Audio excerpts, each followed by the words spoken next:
உங்க விருப்பப்படி life partner கிடைக்கணும்னா கீழே இருக்கிற லிங்கை கிளிக் பண்ணுங்க. உடனடியா ஃப்ரீயா ரெஜிஸ்டர் பண்ணுங்க.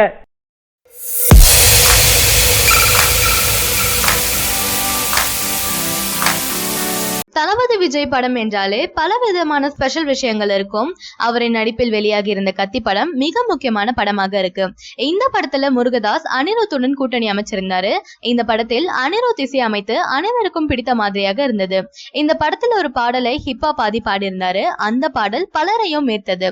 தளபதி விஜய்க்கு சிவகார்த்திகேயனை மிகவும் பிடிக்கும். அதே போல சிவகார்த்திகேயனுக்கும் தளபதி விஜயை ரொம்பவே பிடிக்கும். சிவகார்த்திகேயனின் அதிக படத்திற்கு இசை அமைத்தது அனிருத் தான். இவர்கள் கூட்டணியில் எல்லா படங்களுமே மிகப்பெரிய ஹிட் அடிக்கும். தற்போது சிவகார்த்திகேயன் எம் ராஜேஷ் இயக்கத்துல மிஸ்டர் லோக்கல் என்ற படத்துல நடிச்சிட்டு இருக்காரு. இந்த படம் மே மாதம் உழைப்பாளர் தினத்துல வெளியாக இருக்கு. தற்போது இந்த படத்தின் சிங்கிள் ட்ராக்கை வெளியிட்டிருக்காங்க. இந்த படத்திற்கு ஆதி இசையமைச்சிருக்காரு. ஏற்கனவே சிவகார்த்திகேயன் நடித்த எதிர்நீச்சல் படத்தில் டைட்டில் பாடலை பாடியிருந்தாரு. தற்போது ஆதி இசையமைக்க அதற்கு அனிருத் பாடியிருக்காரு. அனிருத்தின் பல படங்கள்ல பாடியிருக்காரு ஆதி.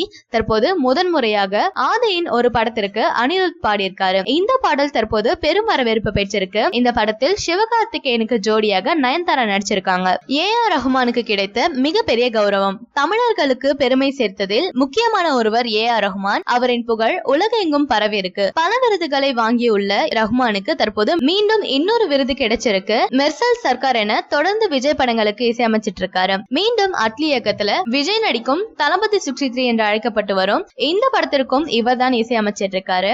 இந்த படத்தில் பல ஸ்பெஷலான விஷயங்களை கொடுப்பார் என எதிர்பார்க்கப்படுது. ஆஸ்கார் வென்றதன் மூலம் இவருக்கு உலகம் முழுவதும் பல ரசிகர்கள் இருக்காங்க.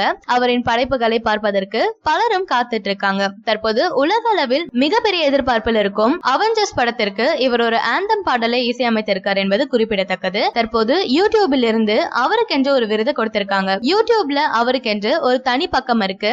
ரஹ்மான் என்ற தனி பக்கம் தற்போது 10 லட்சம் சப்ஸ்கிரைபரை கொண்டுள்ளதால் அவருக்கு இந்த விருது அளிச்சிருக்காங்க. இதனை தனது ட்விட்டர் பக்கத்துல வெளியிட்டு மகிழ்ச்சியை தெரிவிச்சிருக்காரு. தற்போது பலரின் எதிர்பார்ப்பு இவரிடமிருந்து தளபதி 63 படத்தை பற்றிய பாடல்கள் தான். தளபதி விஜய் முதல் முறையாக இவரது இசையில் பாட்டு பாடுகிறாரா என்பது இன்னுமே சந்தேகமாவே இருக்கு. இந்த படத்தில் தளபதி விஜய் பாடுவதற்கு வாய்ப்புகள் இருப்பதாக சில நம்பத்தகுந்த வட்டாரங்கள் தெரிவிச்சிட்டு இருக்காங்க. ரஹ்மான் இசையில் தளபதி விஜய் பாடினால் ரசிகர்கள் மிக பிரமாண்டமாக கொண்டாடிடுவாங்க.